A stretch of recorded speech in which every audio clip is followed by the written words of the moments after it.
नमस्कार दोस्तों। आज मैं आपको नाग पंचमी त्यौहार के बारे में बताना चाहूँगा। भारत में रहने वाले प्रायः सभी हिंदू नाग पंचमी त्यौहार के बारे में जानते हैं। हालांकि आज के ज़माने में नाग पंचमी की चमक दमक काफ़ी कम हो गई है और काफ़ी लो प्रोफाइल में मनाया जाता है। लेकिन जब मैं काफ़ी छोटा था, ये बात मैं आपको बता रहा हूँ, ये 1986 87 या 90 के आसपास की बात होगी। उस समय नाग पंचमी का त्यौहार काफ़ी धूमधाम से मनाया जाता था और काफ़ी शोर शराबा और काफ़ी उल्लास का माहौल शहरों में रहता था। और उस समय सपेरे भी बहुत पाए जाते थे और वो सपेरे जो है वो अपने सांपों को लेके घूमते थे, लोगों के यहाँ जाते थे और उनको सांपों को दिखाते थे और फिर लोग उनको कुछ दान दक्षिणा देते थे, क्योंकि नाग पंचमी त्यौहार में ये माना जाता था कि सांपों की पूजा की जाए और जो सपेरे हैं उनको कुछ दान दिया जाए। इसे आम जनरली जो मुझे याद है कि जुलाई अगस्त के महीने में ही मनाया जाता है और ये तो हम सब जानते हैं कि इसमें सांपों की पूजा की जाती है। और एक बड़ा अजीब सा रिवाज भी है कि सांपों को दूध पिलाने की कोशिश की जाती है, हालांकि सांप दूध नहीं पीता है। लेकिन सोचने की बात यह है कि ये बात तो प्राचीन समय के लोगों को भी पता थी, वो कोई पागल लोग नहीं थे, वो भी जानते थे कि सांप दूध नहीं पीता है, फिर भी सांप को दूध पिलाने की कोशिश क्यों होती थी? असल में सांप को दूध पिलाने की जो कोशिश है ये सिंबॉलिक है, क्योंकि जिन लोगों की याद में ये नाग पंचमी का त्यौहार मनाया जाता था या मनाया जाता है, अभी भी मनाया जाता है, ऐसा कि नहीं है कि नहीं मनाया जाता, पर कम लेवल पे मनाया जाता है, वो असल में एक्चुअली कोई सांप जो हम देखते हैं सड़कों पे घूमते हुए, वैसे सांप नहीं हुआ करते थे। अब उनके बारे में मैं डिटेल में बताऊंगा कहानी के एंड में कि वो कौन थे और असल में हुआ क्या था और क्यों इस त्यौहार को मनाया जाता है। इस त्यौहार को मनाने के बारे में अगर हम प्राचीन पुस्तकों को पढ़ेंगे तो ये असल में महाभारत से जुड़ा हुआ समय से ये त्यौहार है और असल में इसमें भी पांडवों के परिवार की संलिप्तता है। अब मैं आपको पहले महाभारत के बारे में कुछ बताऊंगा जिससे इस कहानी की पृष्ठभूमि बन जाए और ये समझ में आए कि ये त्यौहार आखिर कैसे और क्यों मनाना शुरू हुआ। ये त्यौहार असल में पांडवों और नागों के संघर्ष से जुड़ा हुआ है। महाभारत युद्ध के अंत में जब सभी कौरव मारे गए थे और सिर्फ दुर्योधन बचा था और उसके 3 विश्वस्त साथी अश्वत्थामा, कृपाचार्य और कृतवर्मा बचे रहते हैं। उस समय दुर्योधन पांडवों से डर के एक तालाब के जल को स्तंभित करके वहां छुपा रहता है। अब क्योंकि जब तक दुर्योधन नहीं मरेगा तब तक कौरवों की पूर्ण पराजय नहीं मानी जाएगी, इसलिए पांडव और कृष्ण उसे ढूंढ रहे होते हैं और कृष्ण की सहायता से पांडव दुर्योधन को ढूंढ लेते हैं। भीम जो है वो दुर्योधन को युद्ध की चुनौती देते हैं और फिर दुर्योधन और भीम के बीच में गदा युद्ध होता है। दुर्योधन कोई कमज़ोर व्यक्ति नहीं रहता, दुर्योधन भी बेहद शक्तिशाली रहता है और वो गदा युद्ध में भीम से कम नहीं होता है। उन दोनों के गुरु बलराम रहते हैं, जिन्होंने भीम और दुर्योधन दोनों को ही गदा युद्ध सिखाया रहता है। इस युद्ध में भगवान कृष्ण की सहायता से भीम एक छल करते हैं और दुर्योधन की जांघ के नीचे गदा से प्रहार करते हैं, जो कि गदा युद्ध के नियम के विपरीत रहता है। उस प्रहार से दुर्योधन का पैर टूट जाता है और वो युद्ध करने के लायक नहीं रहता और घायल होकर जमीन में गिर जाता है। इस बेईमानी को देखकर बलराम भी काफ़ी नाराज होते हैं, वो काफ़ी क्रोधित होते हैं और वो भीम को मारना चाहते हैं। लेकिन भगवान कृष्ण जैसा कि हमेशा से होता आया है कि वो किसी न किसी तरीके से अपने बड़े भाई बलराम को मना ही लेते थे और वो बलराम को मना लेते हैं और उनको चुप करा देते हैं। जब इसी घायल अवस्था में पड़ा हुआ दुर्योधन अपनी मृत्यु की प्रतीक्षा कर रहा होता है, तब अश्वत्थामा, कृतवर्मा और कृपाचार्य उसके पास आते हैं और दुर्योधन की अवस्था देखकर अश्वत्थामा को बहुत क्रोध आता है और वो पांडवों के विनाश की कसम खाता है। अगली रात में क्या होता है कि कृष्ण और बाकी पांडव युद्ध समाप्त हो चुका रहता है। कौरव और उनकी सेना मारी जा चुकी रहती है। पांडवों की भी काफ़ी सेना का संहार हो चुका रहता है, लेकिन पांडवों के पुत्र और काफ़ी बड़ी सेना उनकी, बड़ी कह सकते हैं या फिर हो सकता है कुछ अमाउंट में सेना बची रहती है, जो शिविर में रह रहे होते हैं। युद्ध को समाप्त हुए, क्योंकि दुर्योधन घायल हुआ तो उसको युद्ध की समाप्ति माना गया। एक या 2 दिन ही हुए रहते हैं। तो उस समय कृष्ण और बाकी पांडव युद्ध में विजयी हो चुके रहते हैं। तो एक तरीके से खुश विजयी होने की को सेलिब्रेट करने के लिए वो नदी के किनारे चले जाते हैं। ये बात अश्वत्थामा को नहीं पता रहती है। वो कसम खाया रहता है कि वो पांडवों को समाप्त कर देगा।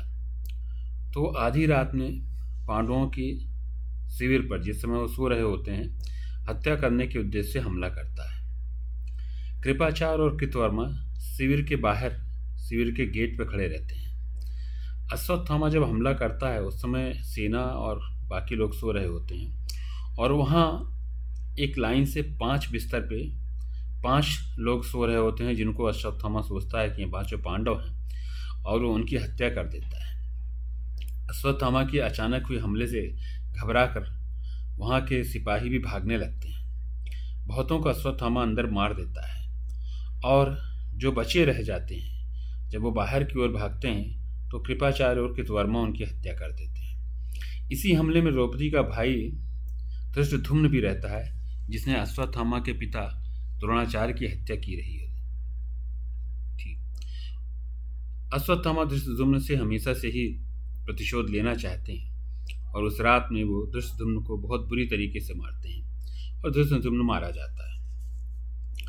अगली सुबह कृष्ण और बाकी पांडव, क्योंकि उनको पता चल चुका रहता है कि अश्वत्थामा, कृपाचार्य और कृतवर्मा ने मिलकर उनके बाकी साथियों का और पांडवों के 5 पुत्रों का वध किया है, तो वो उनको ढूंढते हैं और वो अश्वत्थामा को ढूंढ लेते हैं। अश्वत्थामा और पांडवों के बीच में आखिरी युद्ध शुरू होता है। उस युद्ध में अश्वत्थामा और पांडवों दोनों की तरफ से ब्रह्मास्त्र चलाया जाता है। जब ब्रह्मास्त्र चलाया जाता है तो ये माना जाता है कि ब्रह्मास्त्र बहुत विनाशकारी वेपन होता है, और अगर 2 ब्रह्मास्त्र एक साथ चलाए जाएं तो उससे उस जगह पर बेहद अधिक विनाश होता है। तो वहाँ पे जो ऋषि मुनि रहते हैं वो भगवान कृष्ण से इस बात के लिए प्रार्थना करते हैं कि ब्रह्मास्त्र को वापस ले लिया जाए। कृष्ण तो ब्रह्मास्त्र को वापस ले लेते हैं, लेकिन अश्वत्थामा उस ब्रह्मास्त्र को अभिमन्यु की पत्नी उत्तरा के ऊपर चला देता है। अभिमन्यु की पत्नी उत्तरा प्रेग्नेंट रहती है।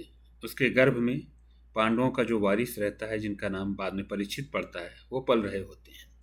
ऐसा अश्वत्थामा इसलिए करता है क्योंकि वो नहीं चाहता है कि पांडवों के आगे इनका वंश बढ़े और इनके वंश का कोई व्यक्ति राजगद्दी पर बैठे।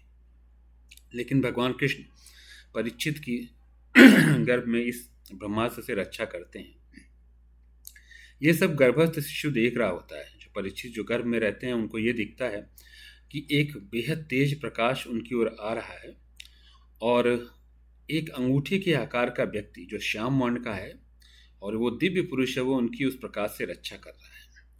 जब परीक्षित का जन्म होता है तो उनको ये अपनी याददाश्त बनी रहती है, और इस वजह से परीक्षित बहुत ही बड़े कृष्ण भक्त भी होते हैं। परीक्षित एक बेहद सत्यनिष्ठ और प्रजापालक राजा होते हैं। एक बार परीक्षित जंगल में शिकार, या जिसको आखेट कहते हैं संस्कृत में, उसके लिए जाते हैं। जब वो शिकार कर रहे होते हैं तो एक शिकार के पीछे भागते भागते अपनी सेना से अलग हो जाते हैं और जंगल में भटक जाते हैं। जंगल में भटकते हुए उन्हें एक आश्रम दिखाई देता है। परीक्षित बेहद अधिक भूख और प्यास से पीड़ित होते हैं, लेकिन जब वो झोपड़ी के अंदर जाते हैं तो उन्हें समाधि में स्थित ऋषि शमीक दिखाई देते हैं। राजा परीक्षित शमीक को समाधि से उठाने के लिए बहुत अधिक प्रयत्न करते हैं, लेकिन शमीक जो है वो बहुत गहरी समाधि में रहते हैं, इसलिए उनकी समाधि नहीं टूटती है। इस बात से राजा परीक्षित बहुत अधिक क्रोधित हो जाते हैं, और पास में उन्होंने एक सांप को मार के उस मरे हुए सांप को ऋषि शमीक के गले में डालकर चले जाते हैं। कुछ समय बाद शमीक का पुत्र अपने आश्रम में वापस आता है और जब वो अपने पिता के गले में मरा हुआ सांप देखता है तो वो बेहद क्रोधित हो जाता है और ऋषि पुत्र अपने हाथ में कमंडल का जल लेकर श्राप देता है कि जिसने भी उसके पिता के गले में ये मरा हुआ सांप डाला है उसकी भी मृत्यु सांप के काटने से ही होगी। जब ऋषि समीक समाधि से उठते हैं तो उन्हें अपने पुत्र के श्राप का पता लगता है। ऋषि समीक बेहद प्रभावशाली ऋषि रहते हैं और वो अपने योग बल से ये जान लेते हैं कि ये सांप उनके गले में राजा परीक्षित ने डाला था। इस बात से ऋषि समीक बहुत दुखी होते हैं क्योंकि परीक्षित बहुत अधिक धार्मिक राजा होते हैं और उनके राज्य में प्रजा काफ़ी सुखी रहती है।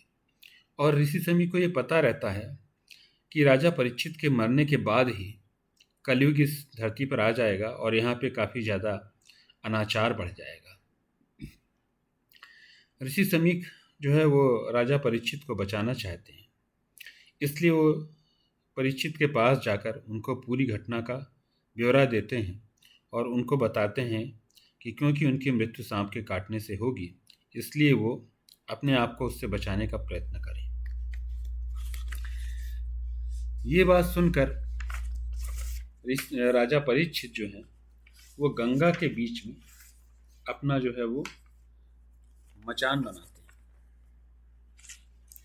क्योंकि उनको ये विश्वास रहता है कि कोई भी सर्प पानी को पार करके इस मचान तक नहीं पहुंच जाएगा। और वो वहाँ पर अपना यज्ञ शुरू करते हैं और उनको क्योंकि ये पता रहता है कि ये ऋषि का श्राप है और अक्सर ऋषि के श्राप फलीभूत होते हैं, अब क्योंकि उनकी मृत्यु निकट आ चुकी रहती है और 1 सप्ताह का उनके पास समय रहता है, तो क्योंकि अब मृत्यु पास आ चुकी रहती है तो ये मानते हैं कि क्यों ना वो यज्ञ करें, ईश्वर में ध्यान लगाएं और अगर उनकी मृत्यु हो भी जाती है तो कम से कम उन्हें मृत्यु के समय ईश्वर में ध्यान लगाए रहने से उन्हें स्वर्ग की प्राप्ति हो। राजा परीक्षित जो उस मचान में अपना यज्ञ शुरू कर देते हैं, लेकिन जैसा कि पहले से ही तय रहता है वहाँ पर नागों का हमला होता है और राजा परीक्षित नागों के हमले में मारे जाते हैं। राजा परीक्षित का एक पुत्र होता है जिसका नाम जनमेजय था। जब जनमेजय बड़ा होता है तो उसको ये पता लगता है कि उसके पिता की मृत्यु क्यों हुई थी। जब उसको पता लगता है कि उसके पिता की मृत्यु नागों के हमले में हुई थी तो उसे बेहद क्रोध आता है और वो नागों के संपूर्ण विनाश के लिए सर्प यज्ञ करता है। जब सर्प यज्ञ प्रारंभ होता है तो सभी नाग एक एक करके उस यज्ञ की अग्नि में भस्म होने लगते हैं, लेकिन नागों का राजा जो रहता है वासुकी, वो देवताओं के जो राजा होते हैं इंद्र, उनका मित्र होता है और बचने के लिए इंद्र के पास छुप जाता है। ये देखकर जनमेजय जो है वो ऋषियों से कहते हैं कि इस यज्ञ में जो नागों का राजा है वासुकी, उसके साथ साथ इंद्र की भी आहुति दे दो। ऋषि ऐसा ही करते हैं तो वासुकी और इंद्र वो उसी यज्ञ में गिरने लगते हैं। उसी समय ऋषि आस्तिक उस यज्ञ स्थल पर आते हैं। हालांकि ऋषि आस्तिक छोटे रहते हैं उम्र में, वो एक बालक ही रहते हैं, लेकिन उन्हें काफ़ी ज्ञान रहता है। ऋषि आस्तिक जो है वो ऋषि जरत्कारु और एक नाग कन्या के पुत्र रहते हैं। क्योंकि उनका ननिहाल जो है वो नागों का रहता है, इसलिए वो नागों के संपूर्ण विनाश से बचाना चाहते हैं। जब वो जनमेजय के यज्ञ में आते हैं तो जनमेजय उनसे ब्राह्मण पुत्र होने की वजह से उनसे दान लेने का अनुरोध करते हैं और वो कहते हैं कि वो दान मांगे क्योंकि यज्ञ में दान देने से बहुत अधिक पुण्य होता है। तब ऋषि परीक्षित जनमेजय से इस यज्ञ को रोकने का दान मांगते हैं और कहते हैं कि इस यज्ञ को रोक दीजिए जिससे सर्पों का संपूर्ण विनाश या नागों का संपूर्ण विनाश ना हो। आखिर क्योंकि जनमेजय अपनी बातों से बंधे हुए होते हैं, दान का संकल्प करके उसे तोड़ नहीं सकते हैं, तो वो ऋषि आस्तिक की बात मानकर यज्ञ को समाप्त कर देते हैं। इस तरह राजा वासुकी जो नागों के राजा रहते हैं और उनके साथ अन्य नागों की जान बच जाती है। और जिस दिन ये यज्ञ रोका जाता है और जिस दिन ये यज्ञ समाप्त होता है उसी दिन को आगे नाग पंचमी के रूप में मनाया जाता है। तो दोस्तों ये तो कथा थी जो हमारे प्राचीन पुस्तकों में है कि नाग पंचमी त्यौहार के मनाए जाने के पीछे क्या कारण है और क्यों मनाया जाता है। अब इस कथा में आपको कुछ चीज़ें बहुत अजीब सी लगी होंगी, जैसे कि कैसे जो है वो सांप जो है आदमियों से युद्ध करते हैं, कैसे सांपों को यज्ञ में मारा जाता है, कैसे एक सांप देवताओं के राजा के साथ जाके बैठ जाता है। तो अगर आप इनको लिटरल सेंस में लेंगे तो आपको इस कहानी को समझने में थोड़ी सी परेशानी होगी। अब मैं आपको इस घटना को वास्तविक रूप में समझाने की कोशिश करता हूँ। असल में ये नाग कोई, जो आज के टाइम में आप जो स्नेक्स देखते हैं, कोबरा या क्रैत, ये वो वाले नाग नहीं होते थे, ये कोई रेप्टाइल नहीं थे। नाग जो है वो भारत की आदिवासी जाति थी, जो भारत में काफ़ी प्राचीन समय से ही रहती थी। इनके काफ़ी बड़े बड़े राज्य भी हुआ करते थे और ये इनमें से कुछ नाग जो है वो काफ़ी शक्तिशाली राजा भी थे। इनके नाम पे भारत में कई स्थानों के नाम भी हैं, जैसे कश्मीर में है अनंतनाग, पाकिस्तान में एक शहर है तक्षशिला। ये तक्षशिला शहर भी नागों के राजा तक्ष के ऊपर रखा गया है। ऐसे ही राजस्थान में एक माउंट आबू है, ये माउंट आबू भी नागों के राजा अर्बुद के नाम पे रखा गया है। तो आप समझ सकते हैं कि ये नाग कोई स्नेक, ये चलने वाले कोबरा नहीं होते थे, ये एक ह्यूमन रेस ही थी, जैसे आज होते हैं लोग वैसे ही थे ये प्राचीन भारत के आदिवासी थे और इनके भी अपने राज्य थे। बस इनको नाम इनका नाग प्रजाति पड़ा हुआ था। आपको पता होगा कि अर्जुन का विवाह भी एक नागवंशी कन्या के साथ हुआ था, जो मणिपुर की राजकुमारी थी। असल में ये जो युद्ध था, ये नागों के राजाओं और आर्य राजा जन्मेंजय के बीच हुआ युद्ध था। और इस युद्ध में ऐसा माना जाता है कि पहली बार आयरन वेपन्स जैसे तलवार या फिर कुल्हाड़ी या फरसे का उपयोग हुआ था। इसके पहले लोगों को आयरन के बारे में नहीं पता था। जन्मेंजय की आर्मी को आयरन और आयरन वेपन का पता था, जो उनके गुरु और ऋषियों ने मिलकर उन्हें बताया था कि कैसे आयरन को एक्सट्रैक्ट करते हैं और कैसे उससे वेपन बनाए जाते हैं। क्योंकि जन्मेंजय के पास आयरन वेपन थे, इसलिए नागों की इसमें करारी हार हुई और जन्मेंजय की विजय हुई। फिर ऋषि आस्तिक के मेडिएशन से उनके बीच में आपसी सुलह हो गई और ये युद्ध रोक दिया गया। कुछ इतिहासकारों का ये भी मानना है कि जो सिंधु घाटी की सभ्यता है, असल में वो नागवंशी सभ्यता थी और जो उसका विनाश हुआ है उसका कारण यही युद्ध था, जो महाभारत में जन्मेंजय और नागों के बीच में हुआ युद्ध बताया जाता है। तो ये थी नागपंचमी की कहानी दोस्तों, और मुझे लगता है कि आप इस कहानी को काफ़ी एंजॉय करेंगे और इसके जो साइंटिफिक और एक्चुअल हिस्टोरिकल फैक्ट्स हैं उसको भी आप लोग काफ़ी एंजॉय करेंगे। धन्यवाद।